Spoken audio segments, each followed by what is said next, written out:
ख़बरुनि अपडेट सिलसिले खे अॻिते वधाईंदे मिठियाणी मां अव्हां खे ख़बर ॾींदा हलूं। ज़वार सैद ज़ुल्फ़कार अली शाह नक़वी जी रिपोर्ट मुताबिक़ मिठियाणी में जस्कम पारां एहतजाजी मुज़ाहिरो करे नारेबाज़ी कई वई।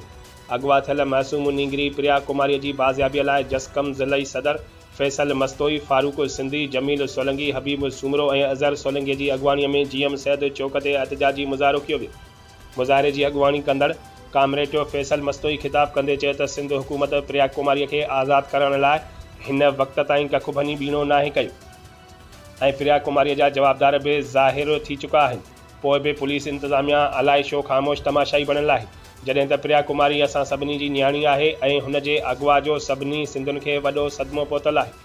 हुन वधीक चयो त असां वज़ीर आला सिंध कानून जे वज़ीर IG सिंध खां पुरज़ोर मुतालबो कयूं था त प्रिया कुमारीअ खे अगवा कंदड़ जवाबदार खे फिलफोर गिरफ़्तार करे नींगरीअ खे बाज़ियाब कराए वालिदेन जे हवाले कयो वञे, न त ॿी सूरत में सॼी सिंध में एहतजाज जो दाइरो वसी कयो वेंदो।